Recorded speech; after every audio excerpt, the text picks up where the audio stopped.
명쾌한 해설을 해주실 뉴스 전문가 두 분 스튜디오에 나와 있습니다. 첫 번째로 백성문 변호사 오늘 시간 함께하겠습니다. 안녕하십니까? 네, 어서 오십시오. 안녕하세요.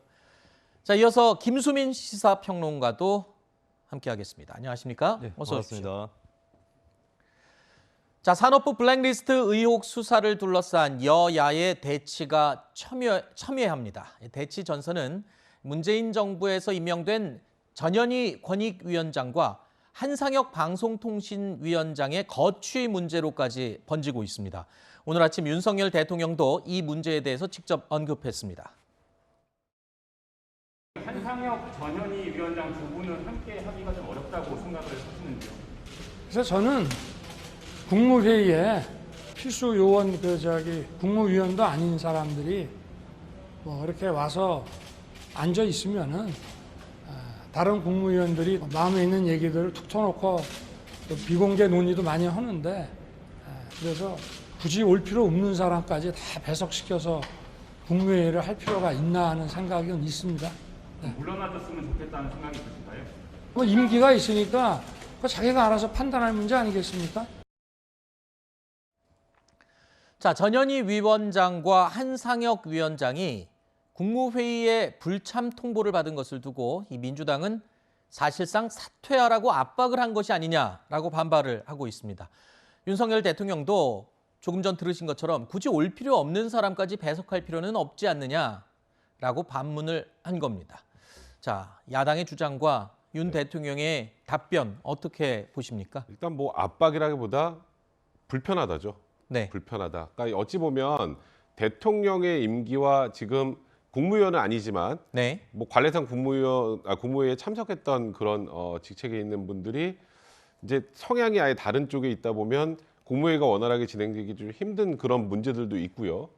또 이 대통령제의 특성상 대통령이 본인의 가치와 철학에 맞게 운영을 하기 위해서는 이 임기가 대통령과 같이 좀 연동이 되는 측면이 있어야 되는데 네. 그에 대한 문제 제기들은 여야가 다 해왔던 상황입니다. 지금 아시는 것처럼 뭐 백운규 전 산업부 장관이 직권남용 혐의로 수사를 받는 것도 이것과 동일하진 않지만 네. 유사한 맥락이란 말이죠.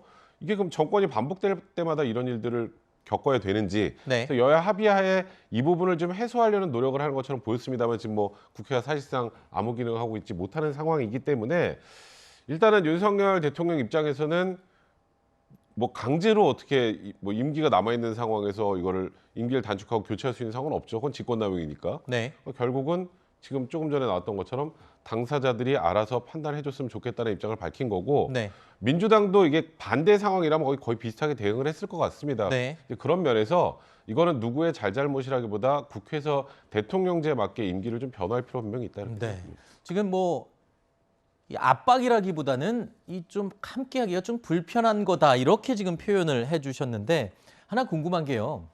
지금 이런 상황을 민주당 쪽에서 사퇴 압박이다라고 얘기를 한다면 그 논리가 지금 백운규 전 장관 블랙리스트 사건에까지 똑같이 적용돼서 부메랑이 돼서 오는 거 아닙니까? 민주당 입장에서 보면? 네, 뭐 그러니까 사퇴 종용 자체가 문제가 되는 거다라고 볼 수 있겠고 이게 여당일 때와 야당일 때 입장들이 다르다라고 하는 거는 뭐 이거는 양당이 다 마찬가지라고 보여지는 거거든요. 그래서 이런 부분에 대해서 어떤 규범의 합의가 필요하다라고 하는 것을 좀 그러니까 정치권의 임무가 그런 거라고 생각을 합니다. 서로 남 탓을 하는 것보다는 그리고 이제 국무회의에 이 방통위원장하고 국민권익위원장이 관례적으로 참가를 해왔는데 뭐 저는 빼도 된다고 생각합니다. 그건 뭐 법에 보장되어 있는 거 아니기 때문에. 근데 그러려면은 윤 대통령이 사전에 그 법칙을 규범을 만들 필요가 있었어요. 근데 이제 그냥 안 부르는 걸로 그렇게 얘기를 해버린 것은 이제 잘못된 것이고 그리고 이제 만약에 그러면 국민의힘 쪽에서 임명한 위원장들이면 또 부를 것인가 이 부분에 대해서도 답변이 필요합니다.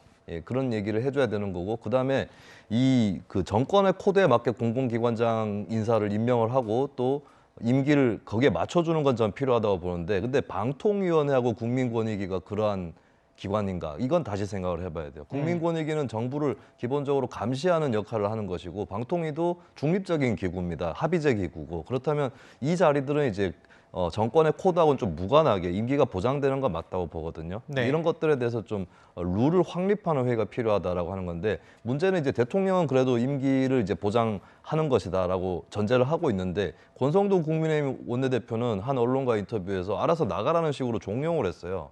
그거는 직권남용만 아니면 다 되는 것인가? 이건 좀 물어보고 싶습니다. 네. 예, 그래서 이 법칙을 분명하게 세우는 게 중요한 거지 계속해서 돌아가면서 한쪽은 사퇴 종용하고 한쪽은 임기 지켜달라 이것만 도돌이표처럼 반복돼서는 안 된다라고 하는 걸 좀 강조를 드리고 싶습니다. 네.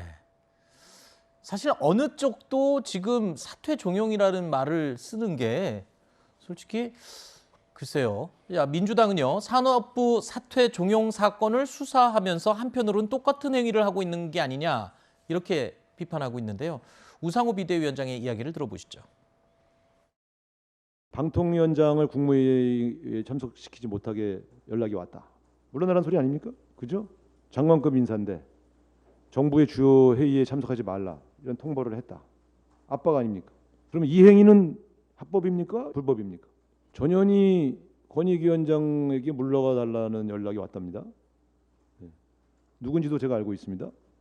그분 수사하실 건가요? 똑같이 배용길 장관처럼 처벌하실 건가요? 대통령은 일단 두 사람이 알아서 판단할 문제다라고 이야기를 하고 어쩌면 공을 저쪽으로 넘겼는데 글쎄요. 두 사람이 자진 사퇴를 하면 해결이 되겠습니까? 지금 방법으로는 그것밖에 없을 것 같습니다. 지금 뭐 백운교 장관 수사 과정에서 보시면 아시겠지만 사퇴를 압박하고 종용하는 게 한도를 넘어가면 이제 직권남용의 명의로 처벌을 받는 건 김은경 환경부 장관 그 사건에서부터 어느 정도 확립이 됐단 말이에요. 네. 그러면 물러나라고 강제할 수는 없죠. 법적으로. 그럼 법적으로 문제가 되니까 형법성 위반이 되니까 그럼 결국 대통령 입장에서 할 수 있는 건 물러나 줬으면 좋겠다밖에 없는 것 아니겠습니까? 네. 그래서 이게 사실 정말 애매한 상황이지만 방통위원장, 국민권익위원장을 국무회의에 부르지 않는 것 좀 이런 거죠. 이런 정도 상황이면 스스로 그만두는 게 맞지 않겠어? 라는 의사 표현인데 근데 만약에 두 분이 그만두지 않는다? 그럼 현 시점에서 법이 바뀌지 않는 이상은 강제할 방법은 없다. 그러니까 이게 굉장히 좀 불편한 동거고 저희 국민들 입장에서 좀 보기에 좀 불편한 상황이 좀 당분간 지속이 될 것 같습니다. 알겠습니다.